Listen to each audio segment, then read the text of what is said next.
400 kilometre दूर से अगर कोई दुश्मन का फाइटर जेट मिसाइल हमारी तरफ बढ़ रही हो तो भारत की जमीन से एक मिसाइल उठती है और हवा में उसे चकनाचूर कर देती है। नाम है S-400 Triumph air defence system. दुनिया का सबसे खतरनाक long range missile shield.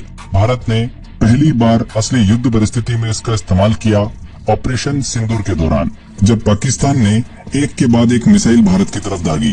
Rajasthan से लेकर जम्मू तक पाकिस्तान के द्वारा ड्रोन एंड मिसाइल हमले देखने को मिले, जिसका सक्सेसफुल जवाब भारत के एयर डिफेंस सिस्टम की तरफ से देखने को मिला, जिसमें सबसे इम्पोर्टेंट रोल प्ले करा S-400 Triumph air defence system ने।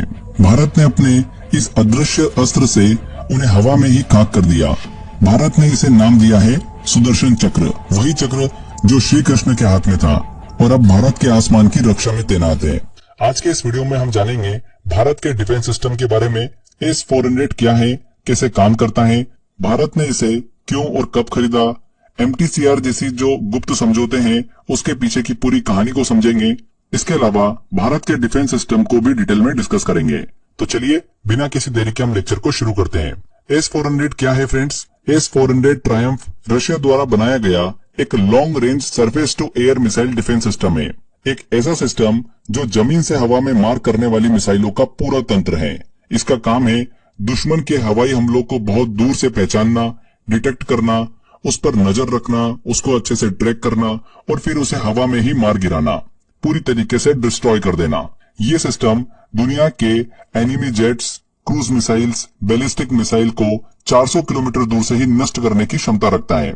S-400 इतना ताकतवर है कि ये नाटो जैसे देशों के लिए एक स्ट्रेटेजिक थ्रेट बन चुका है, क्योंकि ये उनके सबसे एडवांस फाइटर जेट्स जैसे कि F-35, F-22 इनको भी ट्रैक करके गिरा सकता है, जो दुनिया के सबसे महंगे और एडवांस जेट्स माने जाते हैं।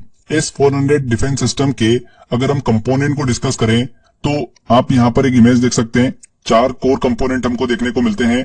पहला है लॉन्ग रेंज सर्विलांस रडार। ये रडार लगभग 500 किलोमीटर तक की दूरी से हवा में किसी भी अजनबी ऑब्जेक्ट जैसे कि जेट, मिसाइल, ड्रोन इनको पकड़ लेता है।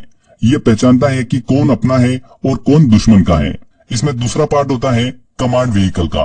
रडार से मिली जानकारी को ये प्रोसेस करता है। अगर ये टारगेट को खतरनाक मानता है तो मिसाइल लॉन्च करने का इंस्ट्रक्शन देता है। तीसरा कंपोनेंट होता है लॉन्च व्हीकल। यहीं पर वो ट्यूब लगे हुए होते हैं जिनसे मिसाइल फायर की जाती है। ये मिसाइल हवा में 400 किलोमीटर दूर तक जा सकती है। चौथा कंपोनेंट है एंगेजमेंट रडार। जैसे GPS ड्राइवर को रास्ता बताता है, वैसे ही यह रडार मिसाइल को टारगेट तक पहुंचने का रास्ता दिखाता है, ताकि मिसाइल अपने टारगेट से भटके नहीं और सीधा जाकर उसे मार दे। तो ये हमने S-400 डिफेंस सिस्टम के कंपोनेंट को डिस्कस किया। आगे देखिए फ्रेंड्स, S-400 कितना तेज और खतरनाक है, इस पर भी चर्चा करते हैं।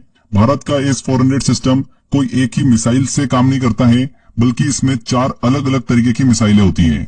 हर एक का काम अलग होता है, रेंज अलग होती है और टारगेट अलग होता है। इसमें पहली मिसाइल आती है 40N6। इसकी रेंज होती है 400 किलोमीटर की, स्पीड होती है मैक 14 यानी आवाज से 14 गुना तेज। ये मिसाइल एवेक्स जैसे बड़े सर्विलियंस एयरक्राफ्ट को भी गिरा सकती है।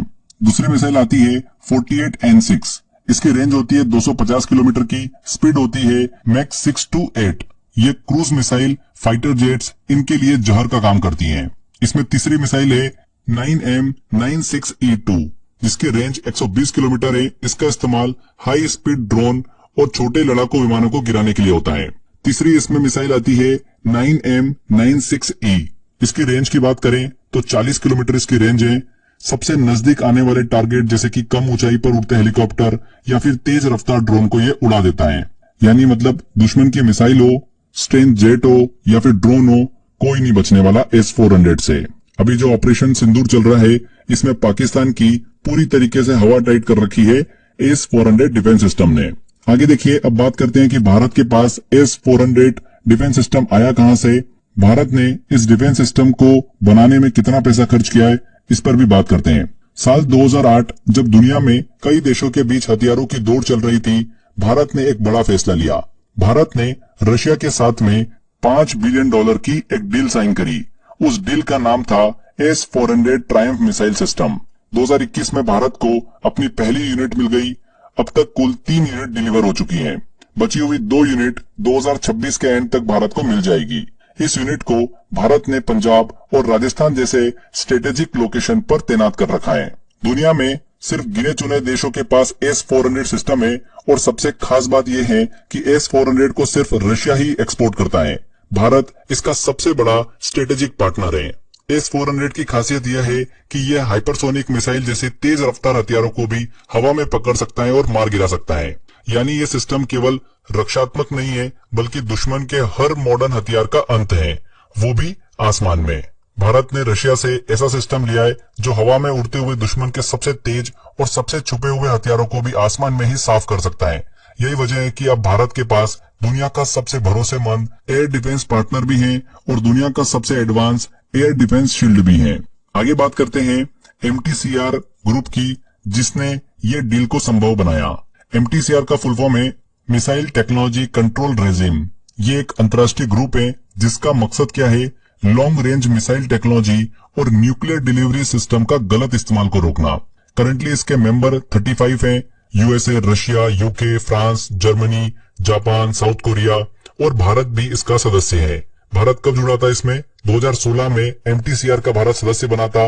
इसका सदस्य बनने का फायदा ये है कि भारत 300 किलोमीटर से ज्यादा रेंज वाली टेक्नोलॉजी खरीद सकता है, बना सकता है और दूसरों को बेच भी सकता है। इसीलिए भारत को S-400 खरीदने में मंजूरी मिली क्योंकि वो MTCR का सदस्य है। पाकिस्तान अगर F-16 में न्यूक्लियर बॉम्ब लेकर उड़ता है ना, तो S-400 उसे 300-400 किलोमीटर दूर से ही गिरा देगा। चीन अगर कोई बैलिस्टिक मिसाइल दागे तो रडार पहले डिटेक्ट करेगा, फिर मिसाइल फायर होकर उसे हवा में ही डिस्ट्रॉय कर देगी। आगे देखिए फ्रेंड्स, बात करते हैं कि भारत के जो पड़ोसी देश हैं, चीन और पाकिस्तान, क्या MTCR के सदस्य हैं? तो वो सदस्य नहीं है। चीन और पाकिस्तान दोनों MTCR के सदस्य नहीं है। मिसाइल टेक्नोलॉजी कंट्रोल रेजिम एक ऐसा ग्रुप है जो सिर्फ उन देशों को एडवांस मिसाइल टेक्नोलॉजी एक्सेस करने की अनुमति देता है जो इस ग्रुप के नियमों को मानते हो और रिस्पॉन्सिबल माने जाते हैं। हम सभी को पता ही है कि पाकिस्तान और चाइना जो है वो किस तरीके की हरकत करते हैं। इसी वजह से वो MTCR के सदस्य नहीं है। क्या चीन ने रशिया से S-400 खरीदा था? ये क्वेश्चन भी हमको सुनने को मिलता है। तो बिल्कुल हाँ, खरीदा था। चीन ने रशिया से S-400 खरीदने की कोशिश की थी और 2014 में डील साइन करी थी। यहाँ पर क्वेश्चन ये आता है कि MTCR का सदस्य चाइना नहीं है, फिर इसने S-400 कैसे खरीद लिया? तो यहाँ पर थोड़ा सा लॉजिक छुपा है, ध्यान से समझिएगा। यहाँ पर डील साइन हुई थी 2014 में, लेकिन रशिया ने पहले फेज में उसे S-300 सिस्टम दिया जो कि थोड़ा सा ओल्ड डिफेंस सिस्टम है। क्योंकि चीन जो है वो MTCR का सदस्य नहीं है, इसीलिए रशिया ने चीन को पहले ट्रस्ट बिल्डिंग के लिए S-300 डिफेंस सिस्टम दिया। बाद में S-400 का लिमिटेड कैपेबिलिटी वर्जन भी दिया।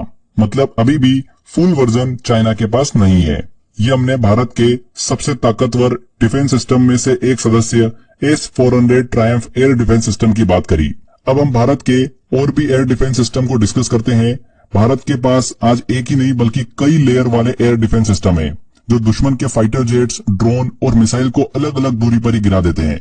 भारत के इस डिफेंस सिस्टम के अलग अलग सदस्यों को डिस्कस करें तो सबसे पहले नंबर आता है L-70 गन सिस्टम का। इसकी रेंज 4 किलोमीटर है। टारगेट होता है इसका ड्रोन और हेलीकॉप्टर्स। लो हाइट पर आने वाले दुश्मनों के लिए ये यूज की जाती है। भारत में BEL द्वारा इसे अपग्रेड किया गया है। दूसरा है देखिए सिस्टम स्पाइडर। इसकी रेंज होती है 15 से 35 किलोमीटर। इसका टारगेट होता है लो फ्लाइंग फाइटर जेट्स और ड्रोन। इसके बाद हम बात करते हैं आकाश मिसाइल सिस्टम की, जिसकी रेंज है 25 से 30 किलोमीटर और इसके टारगेट होते हैं एयरक्राफ्ट और ड्रोन्स। इसको किसने बनाया है? भारत में देखिए इसे डेवलप किया गया है DRDO द्वारा। भारत का अपना सबसे भरोसेमंद मिड रेंज डिफेंस सिस्टम है। इसके बाद बात करते हैं QRSAM की। इसकी रेंज है 30 किलोमीटर। टारगेट होते हैं इसके एयरक्राफ्ट, क्रूज मिसाइल। ये एक क्विक रिएक्शन सिस्टम है, बैटलफील्ड के लिए बिल्कुल परफेक्ट है QRSAM। नेक्स्ट भारत का डिफेंस सिस्टम है Barak-8। इसकी रेंज है 70 to 100 किलोमीटर। टारगेट होते हैं इसके एयरक्राफ्ट और मिसाइल।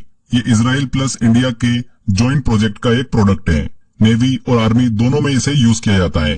कारगिल युद्ध में इसने अपनी अहम भूमिका निभाई थी। तो ये हमने भारत के डिफेंस सिस्टम को डिस्कस किया। भारत के पास ऐसा हर लेवल का डिफेंस सिस्टम है जो 4 किलोमीटर से लेकर 400 किलोमीटर तक दुश्मन के हर हमले को रोक सकता है। लास्ट में फ्रेंड्स एक काफी लॉजिकल और इंटरेस्टिंग क्वेश्चन हम डिस्कस करते हैं। क्या S-400 परमाणु बम को भी रोक सकता है क्या? तो परमाणु बम, न्यूक्लियर बम कोई खुद से उड़ने वाली चीज तो नहीं होती है उसको अपने टारगेट तक पहुंचाने के लिए मिसाइल या फिर फाइटर जेट का यूज किया जाता है। और S-400 जो सिस्टम है ये इजीली हवा में उसे मार सकता है। इसीलिए पाकिस्तान या कोई भी देश परमाणु बम की भले कितनी ही भी धमकी दे ले, भारत के पास जो सिस्टम है S-400 उसके आगे उनको भी पसीने आ जाते हैं। देखिए परमाणु बम जो है ना, ये कोई खिलौना नहीं होता है, ये एक ऐसा जहर है जो चल गया तो अटैकर खुद भी नहीं बचता है। इसीलिए पाकिस्तान हो या कोई और हो, परमाणु हमला करने से पहले 100 बार सोचता है और बहुत सारे इंटरनेशनल रूल एंड प्रेशर होता है। इतना इजीली परमाणु बम जो है वो नहीं दागा जा सकता।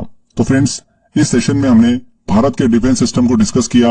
भारत के सबसे ताकतवर डिफेंस सिस्टम S-400 को हमने डिस्कस किया और ऑपरेशन सिंदूर के दौरान पाकिस्तान के द्वारा दागी गई मिसाइल और ड्रोन पर हमने इसका यूज भी देखा।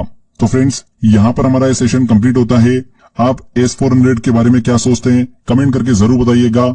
मिलते हैं नेक्स्ट वीडियो में, तब तक के लिए जय हिंद।